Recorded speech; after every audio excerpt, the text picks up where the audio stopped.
para todo mundo falando da Parashá, com o Rabino Kohen Hadid e eu, e a gente está na Parashat Be'alotcha. Be'alotcha é Tanerot, a mitzvah do Aaron, que acendia as velas no Beit HaMikdash, no templo sagrado, mas não sobre isso. A Parashá é muito rica, tem uma continuação também de coisas muito importantes, temos filosóficos como bases do judaísmo também. E uma das histórias interessantíssimas que tem aqui na continuação é que Moshe Rabbeinu chega para Kadosh Baruch Hu, chega para Hashem e fala: Lo ochal anochi levadi laset et kol bnei ha'am hazeh ki kaved mimeni. Eu não posso mais aguentar levar todo esse povo só eu sozinho. Rabbeinu era muito centralizador, né? A gente vê até agora. Ele era aquele profeta que está no meio e ele comanda tudo. Não tem ninguém que está abaixo dele. Inclusive os nossos sábios falam que ele tinha tanto uma lei de profeta como uma lei de rei. Na continuação da história do povo de Israel tem uma separação muito clara, né? Shmuel e David, Shmuel e Shaul. Aqui não, aqui Moshe Rabbeinu é tudo. Ele é o profeta, ele é o rei, ele é o comandante, ele é todas as pastas. Ele é todos o homem one man show. Não. Veim kacha taoseri argeni narog matzati chen benecha valerei berati. Ele fala: não aguento mais, se você não pode, você não vai me fazer isso, eu quero morrer. Porque ele está desesperado, Moshe Rabbeinu, ele precisa de ajuda agora. Que é um fato interessante para entender o que exatamente estava tão difícil de repente para ele, né? Mas tudo bem, vamos entrar nisso agora. Vayomer Hashem le Moshe, faz shvim ziknei Israel, me traz 70 pessoas, homens do povo de Israel, ziknei yam veshotrav, os policiais, né? A tradução seria do povo de Israel, que o Urashi já explica aqui, que eram aquelas pessoas que estavam no Egito e foram obrigadas a princípio a bater no povo de Israel, né? Tipo como meio capos, assim, né? Os capos, né? Mas eles não queriam bater no povo de Israel em nome dos egípcios e acabaram eles mesmos levando as pancadas, e agora eles vão receber o mérito da Messirut Nefesh, né? Da maneira como eles se entregaram para Deus. Eles vão ser agora nomeados como profetas continuadores de Davi. Na verdade, se conecta com o começo da Parashá, que é que o Aaron acende as velas, né? Aqui também o Moshe Rabbeinu vem acender novas velas, né, do povo de Israel. Inclusive o Urashi traz aqui que quando ele coloca a mão no todo para passar a profecia, é como se fosse uma vela que está acendendo outras velas, que ela não perde da luz dela, ela está só acrescentando, ela não está perdendo luz. As pessoas acham que se eu passar toda minha sabedoria para alguém, eu estou perdendo alguma coisa, eu estou recebendo por minha rivais novos, né? Não, quando você expande a Torá pelo mundo, você não está perdendo, você está só ganhando. Quanto mais você puder passar, é melhor. Então assim continua. E aí então isso aconteceu então, né? Pegaram 70 pessoas. Inclusive o Rashi explica aqui, né, que são 70 pessoas, tinha que dividir, e cada parte, cada tribo tinha que receber então 70 dividido por 12. 6 alguma coisa. Então Bekitsur tinha uma parte que uma das pessoas que, né, não iam poder entrar na brincadeira, né, não iam poder ser eleitas como alguma tribo ia ter que perder o alguém número, ia faltar do ia ter que ter um número menor de profetas do que outra tribo. Então o que fizeram então? Fizeram um sorteio, e quem sai no sorteio que é profeta, então ele vai ser profeta. Quem sai no sorteio que não, não. E assim fizeram um sorteio. E tinham dois... Sorteio profético. Sorteio profético, né? E tem dois, sim. Tem dois, né? Que estavam no acampamento. Eldad e Meidad, né? São dois nomes. Eldad e Meidad, dois tzadikim, dois justos muito grandes. Que no papelzinho deles saiu profeta. Mas quando eles olharam, eles viram que já saíram 70 adiante, né? Quer dizer, dois pegaram carona lá, sem serem chamados. Transbordou a profecia. Transbordou. E como eles não queriam envergonhar esses dois que saíram na manhã, né? Saíram se infiltrando lá, eles ficaram no acampamento e não foram com os outros e falaram: a gente está disposto a não receber a profecia, que se pode imaginar o que é, né? Pra mim, não sei, eu me vejo sempre como um sonho meu, é profecia. A gente já contou muitas vezes a história de um dos rabinos do Chabad, uma história famosa, se eu não me engano foi com Tzemach Tzedek, se eu não me engano, que contam que quando ele era pequeno, ele estava com o vô dele, e que é o do Morazaken, né? E quando ele chegou na Parshat Lech Lecha, ele começou a chorar. E o vô perguntou: o que você está chorando? Ele falou: Lech Lecha está escrito que Deus falou com Abraão para sair e para ir para a terra de Israel. Ele perguntou: por que você está chorando então? O que é tão triste isso? Ele falou: por que Deus conversou com Avraham Avinu, e comigo ele não conversa. Quer dizer, acho que a aspiração de qualquer judeu, no final das contas, que nem o povo de Israel pediu, Retzonenu lirot et malkeinu, a gente quer falar com Deus, a gente quer ter conexão com Deus da maneira mais íntima. A gente tem conexão com Deus pela história, pelos fatos que acontecem na nossa vida, mas sempre tem aquela vontade assim íntima de que quem sabe ele pode falar alguma vez diretamente com a gente, né? Sim. Por que você não abre a boca, Deus? Por que você não fala comigo uma vez? Óbvio que tem que ter um nível muito alto para isso mesmo. Moshe só na idade de 80 anos, Deus falou com ele. Mas como se diz, deixar de lado, né? Levateiro, como se fala levateiro? Eu estou esquecendo português já. Eu vou lembrar, continua. Quer deixar para lá a possibilidade deixar pra lá, de ser um profeta. Abdicação. Tem que lembrar das histórias de história. Abdicar da posição de profeta. Sim. É uma Messirut Nefesh, né? Um entrego da alma muito grande para não envergonhar uma pessoa que já tem aqui um aprendimento muito forte, que é quando estavam dispostos a não envergonhar uma pessoa. Mas de qualquer maneira, depois, quando 70 pessoas tiveram aquela profecia, o Eldad, o Meidad, no acampamento, não na cerimônia de profetização daqueles 70 pessoas, teve profetização no acampamento fora da cerimônia. E Yoshua, aqui o Rashi explica também qual foi a profecia que eles falaram, que Moshe vai morrer no deserto e Yoshua vai trazer o povo de Israel para a terra de Israel. Yoshua ficou louco da vida e fala para Moshe Rabbeinu, Kelaim, tem várias explicações, mas tem que tratar deles. Estão falando aqui coisas que estão te atacando e tem talvez aqui uma rebelião contra você. E Moshe Rabbeinu falou, be quiet, fica tranquilo, né? Ele falou, Alevai viu Kolam Nevim, eu espero que todo o povo de Israel seja profeta. Eu não tenho inveja de ninguém, se tem mais 2, 3, se todo mundo virar profeta aqui, Alevai, espero que todo mundo seja profeta. Sim. Qual foi exatamente o ponto de discussão entre Yoshua e Moshe sobre a profecia do Eldad do Meidad? Foi só um desentendimento ou tem alguma coisa a mais?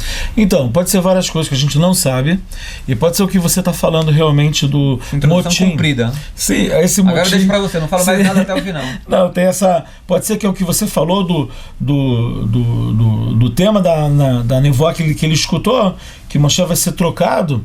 Agora, tem uma coisa ligada ao que você falou antes, que você ligou a essa história aqui com o início da Parashá, da vela, Be'alotcha, que a profecia se propaga igual uma vela, e não é a custo do primeiro. Sim?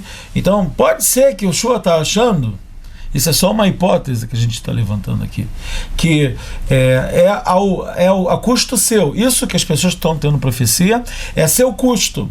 Quer dizer, pode-se falar, em tese, que não é igual uma vela, que tem profecia e existe um budget, existe um orçamento de profecia no mundo, tem uma verba limitada, e agora você tinha toda a profecia, e esses 70, e agora ele dá do Medad, tá? Isso está 1 dividido por 72 avos, agora essa profecia está dividida.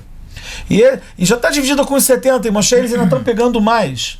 Eles estão abocanhando da parte da tua profecia. E Moshe falou, não, tudo bem.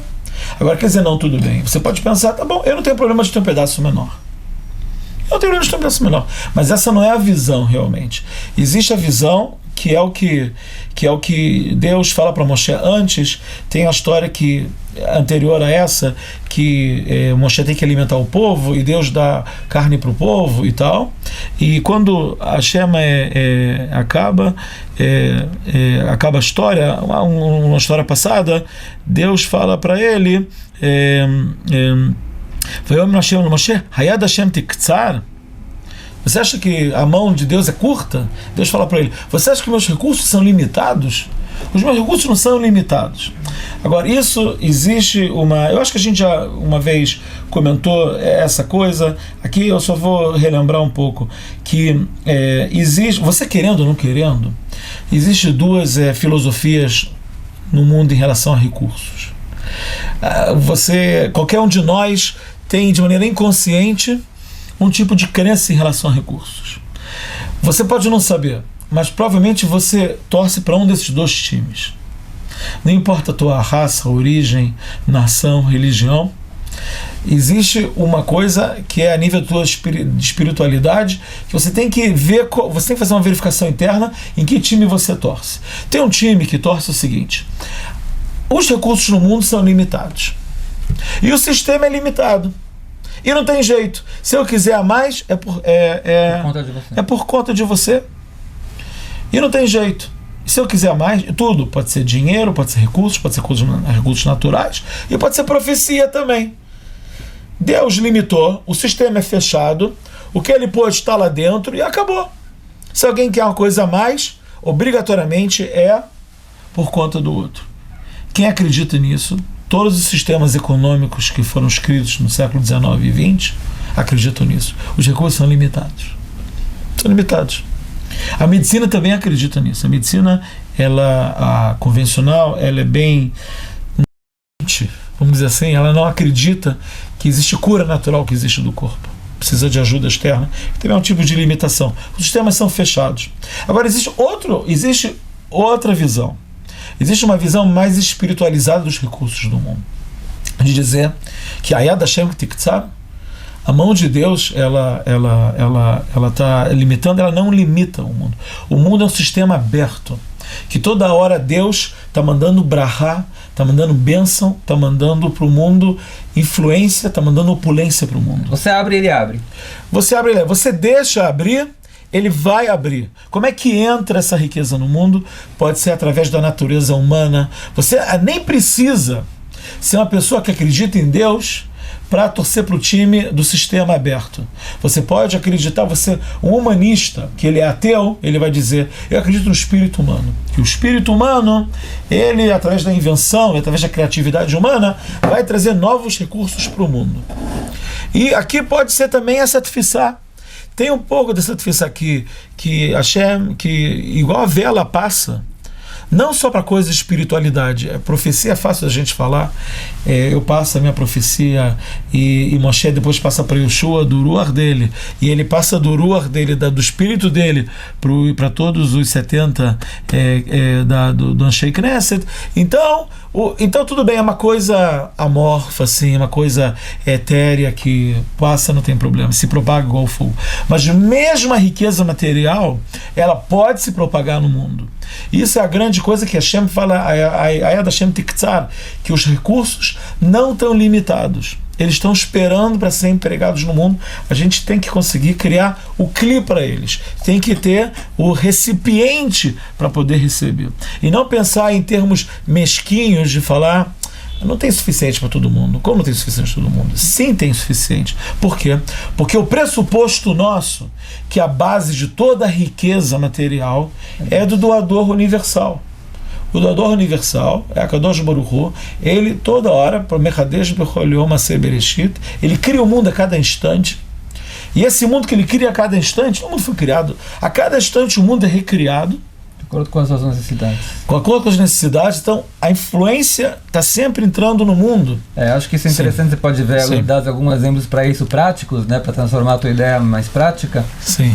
Pode ser, em primeiro lugar, por exemplo, né, na mitzvah, que a gente tem muito forte no judaísmo, e inclusive existe essa mitzvah também para não-judeus, que é trazer filhos para o mundo.